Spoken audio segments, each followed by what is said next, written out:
नमस्कार दोस्तों, home science academy में आपका स्वागत करती हूँ। आज मैं आपके लिए रिसर्च टॉपिक शुरू कर रही हूँ जो अभी आपके पूरे नहीं हुए हैं। तो आज मैं आपके लिए टाइप्स ऑफ रिसर्च लेकर के आई हूँ। इसके पहले मैं आपको बता चुकी हूँ कितने आधार पर कितने इनको वर्गीकरण जो किया गया है, इसके पहले वाली वीडियो में बता चुकी हूँ। आज इसका पार्ट 2 लेकर के आई हूँ और इसमें जो और बचा होंगे वो भी मैं आपको टाइप्स ऑफ रिसर्च में डिटेल नेक्स्ट वीडियो में लेकर के आऊंगी।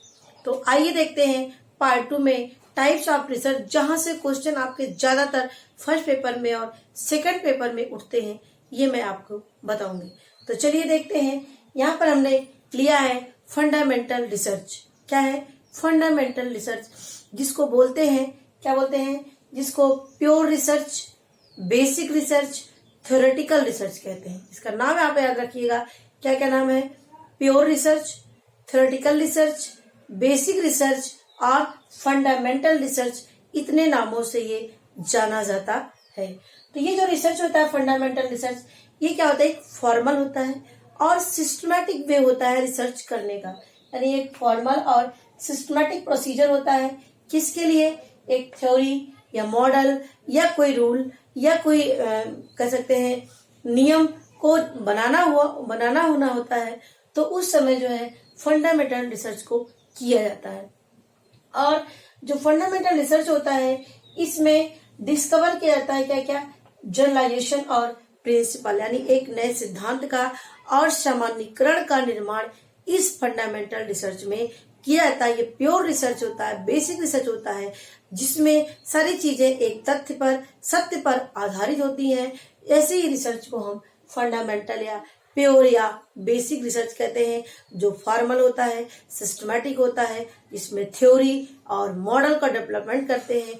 इसके साथ साथ इसमें जनरलाइजेशन की भी क्रिया, यानी जनरलाइज किया जाता है। और जनरलाइजेशन मैंने इसके पहले बारे में बताया है कि सामान्यीकरण, यानी जो चीजें सबके लिए इक्वल हो जाती है, सबके लिए वो हो जाती है, इसी को हम बोलते हैं जनरलाइज्ड करना या सामान्यीकरण करना।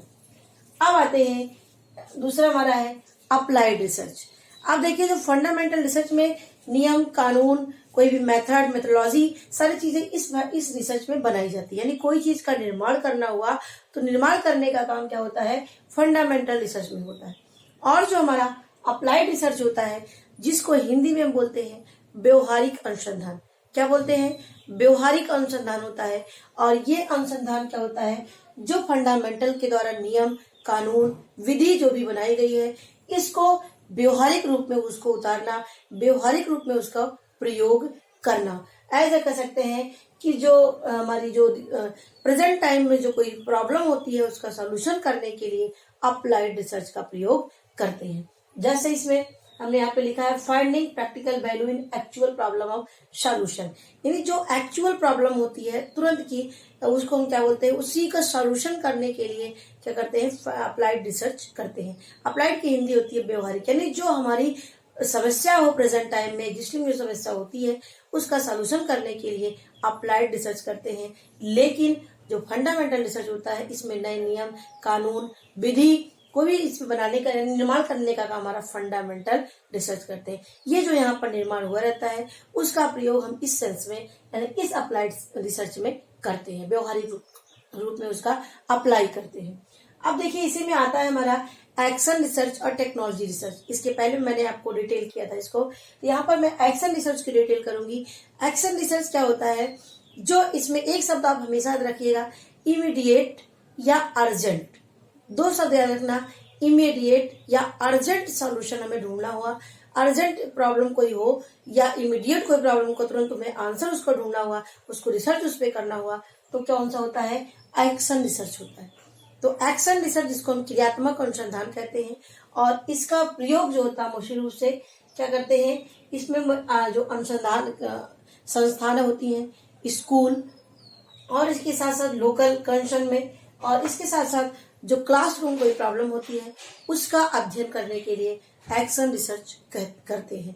जैसे किसी उसकी अनुसंधान, किसी संस्था की उसमें आपको ढूंढना है या आपको उसमें से रिसर्च करना है कि इसमें पढ़ने वाले बच्चों की संख्या कितनी है, किस फैकल्टी में कितने बच्चे हैं, और किस उनकी क्या क्वालिटी है पढ़ाने की, मतलब उनकी एजुकेशन की क्वालिटी कैसी है, इन सारी चीजों का इमीडिएट आपको सॉल्यूशन ढूंढना हो तो इसके लिए हम क्या करते हैं, तुरंत हम एक्शन रिसर्च को अप्लाई करते हैं।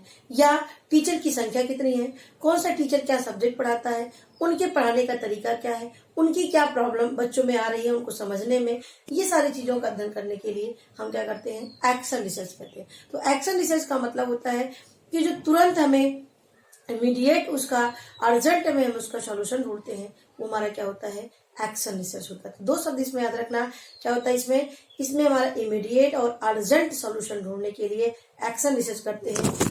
जो नेक्स्ट आते हैं हमारा है, इसमें हमने यहाँ पर लिया है डायग्नोस्टिक रिसर्च। क्या होता है डायग्नोस्टिक रिसर्च? तो दोस्तों इसमें हमने यहाँ पर लिखा है relationship between cause and effect under present situation. यानी मुझे उससे ये कह सकते हैं उपचार करने के लिए इसका डायग्नोज, कोई चीज की खोज करना हो, जानकारी कोई चीज के बारे में लेना हो, डायग्नोज करना हो, इसके लिए क्या होता है, डायग्नोस्टिक रिसर्च करते हैं। जैसे मुझे से कोई मेडिसिन है, उसका क्या प्रभाव उस पेशेंट पर पड़ रहा है, इसको जानने के लिए डायग्नोज करते हैं, डायग्नोस्टिक रिसर्च करते हैं। यानी इसमें कॉज और इफेक्ट का संबंध देखा जाता है, रिलेशनशिप देखने के लिए क्या करते हैं, इसमें देखने के लिए डायग्नोस्टिक रिसर्च का प्रयोग करते हैं। और लास्ट यहाँ पर हमने लिया है एक्सपेरिमेंटल रिसर्च। क्या हमारा एक्सपेरिमेंटल रिसर्च? तो एक्सपेरिमेंटल रिसर्च बहुत ही इंपॉर्टेंट पॉइंट है ये आपके फर्स्ट और सेकंड दोनों पेपर में आते हैं। तो देखिए हमारा जो एक्सपेरिमेंटल रिसर्च है, ये मोस्टली रूप से इसमें 2 ग्रुप लेते हैं। एक जो हमारा एक्सपेरिमेंटल ग्रुप होता है और एक कंट्रोल ग्रुप होता है। क्या होता है, एक एक्सपेरिमेंटल ग्रुप होता है और एक कंट्रोल ग्रुप होता है। ये दोनों बातें आप याद रखना। जो एक्सपेरिमेंटल ग्रुप होता है इसमें जो है मैनिपुलेट करते हैं, इसमें क्या करते हैं, इसमें मैनिपुलेट करते हैं। देखिए इसमें 2 हमने ग्रुप लिया है, एक एक्सपेरिमेंटल और एक कंट्रोल ग्रुप। अब देखिए जो एक्सपेरिमेंटल ग्रुप होता है, इसी को जो है इसमें जो है जो हमारे इंडिपेंडेंट वेरिएबल होते हैं। देखिए इसके पहले मैंने आपको बताया है वेरिएबल 2 प्रकार के होते हैं, इंडिपेंडेंट वेरिएबल और डिपेंडेंट वेरिएबल। इंडिपेंडेंट मतलब जिसको स्वतंत्र चर बोलते हैं और डिपेंडेंट का मतलब इसको आश्रित चर बोलते हैं। डिपेंडेंट जो इंडिपेंडेंट वेरिएबल होता है ये स्वतंत्र होता है और जो डिपेंडेंट होता है वो आश्रित होता है दूसरे के ऊपर, यानी स्वतंत्र चर के ऊपर वो निर्भर होता है।